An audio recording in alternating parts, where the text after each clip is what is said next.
my friend is a nurse at a psychiatric hospital, and she would like your suggestions for raising the consciousness of the staff at that hospital so they can have some miracles for their patients. That's a wonderful question. I'm going to begin the answer of it, but then I'm going to allow Dr. Hu-Len to continue it since he was actually at the hospital where that difference was made. When I was researching the book and I spent time with him, I asked him about how he went through the process of causing that cleanse in that hospital. And again, he always came back by saying he wasn't working on the hospital, he wasn't working on the patients, he wasn't working on the staff, he was working on himself. One of the things he did was, as he started in the first few days, he noticed as he walked through the halls that the walls, the paint, the building seemed very unhappy. Now that sounds very strange, but I'm used to that with him because we actually came into this room yesterday, and we came into this room, I guess it wasn't yesterday, but earlier this morning, to get a feel for the room. And we actually were looking at the walls, we were looking at the floors, we were letting it speak to us. When he was doing it at the mental hospital over there, and he was saying, I love you, I'm sorry, please forgive me, again, just cleaning himself without anybody making any request of it, certainly not him, somebody decided to go and repaint the walls. Changes like that were being made that on one level seems like that's can't be related in any way, shape, or form.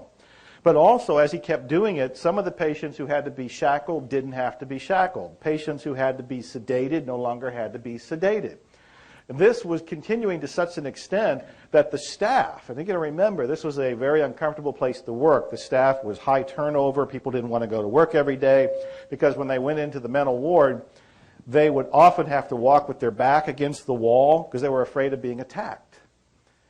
Dr. Len just kept doing his cleaning again on himself, and the patients were getting better, the walls were getting repainted, some remodeling was being done, and the staff would say, I don't know what you're doing, but whatever you're doing for the patients and everybody else, please do it for me too.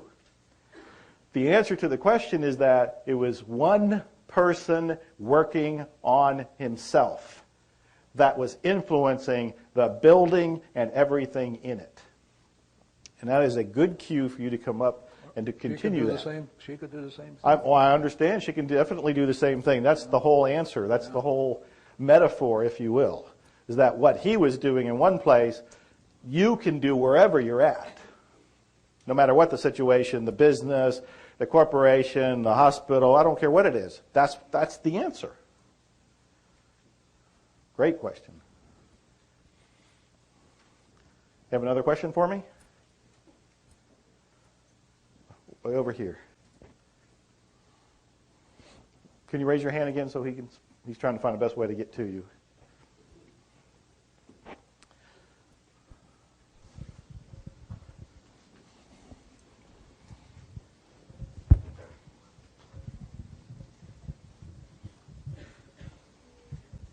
Cindy. Nice and clear. After your first actual interaction with Dr. E, when did you notice a difference or experience serendipity? Mm-hmm. Well, I've always experienced serendipity, so I don't want to go and say it just happened because I was doing this work. But when I noticed some things happening that gave me concrete proof for myself that zero limits, oponopono, what he teaches and so forth, was having an obvious effect in my life, that happened the very first weekend that I did the very first seminar. And in fact, it was on the very first day. Now, I did do that interview with him for 45 minutes or so. We corresponded a little bit by email. I don't think he remembers any of it because he was doing so much of it back then. I wasn't getting anything out of it. And in fact, I had hired him by email to do some healing work on me. And he wrote back a bizarre email telling me he went to the divinity and he erased something or other and blah, blah, blah was happening in my life. I never felt a thing. And I thought, this is the guy who helped a mental institute ward, an entire ward of people? It doesn't make any sense. And so I still went because I was so profoundly curious, plus I felt like something within me was saying, go check this out. Ever since Mark first told me about it, and I dismissed it, it kept coming up. I went to the very first weekend, and on the very first day, I think a couple things were taking place.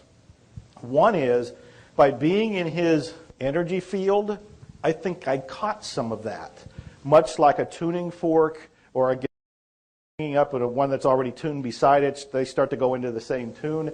I started to feel like I was merging with that. I don't think I was thinking that consciously. That's how I rationalize it today and explain it today. The second thing is, I really caught the idea that saying, I love you, I'm sorry, please forgive me, thank you, was really profoundly easy. It didn't cost me anything, and I could learn to do it pretty quick. And so I was starting to do it. And at first I had to remind myself, not force, I was going to say force myself, but remind myself to keep saying it, because it was unusual. So I kept saying it. That evening, I had the beginnings of a urinary tract infection. And I thought, well, shit, what's this all about? You know, I don't need this. It's going to make everything uncomfortable, and I want to focus on what's going on. And then I thought, wait a minute. He says I can clean on anything. Let me clean on this. So while I'm just having the awareness of this health problem, I just kept thinking, I love you, I'm sorry, please forgive me, thank you. Now, keep in mind, I don't know where that little affection was starting. I don't know where it came from. I didn't care. I didn't try to be intellectual about this. I didn't play Sherlock Holmes. I didn't play my own doctor. All I was focusing on was this idea that I wasn't feeling good in that particular moment. Let me see if I can clean the problem. Next morning I wake up, it's gone. Now for me, that's a very minor, it's not like I had cancer and the next morning it was gone, but it was still enough for me to say, this stuff just might work. So that's where it began for me. Ho'oponopono. Maybe you've heard of it, maybe you haven't. If you haven't heard of it, brace yourself, because it's the most powerful, the most transformational, the most magical, the most miraculous technique I've ever come across. I'm Dr. Joe Vitale. I've written 80 books. I've recorded 15 albums. I have 200 some products. I have a coaching program, certification programs, but nothing ever has had the impact in my life as Ho'oponopono has. I've been teaching it to other people since around 2005. There is great depth to it, though it's very simple. On the very superficial level, there's really only 4 phrases, and you're kind of saying them as a quiet prayer or petition. But there's so much more to it than that. And what I really want you to do is check it out. I want you to check it out for you, your family, your friends, and ultimately for the world. It's that powerful. And as I like to say, expect miracles.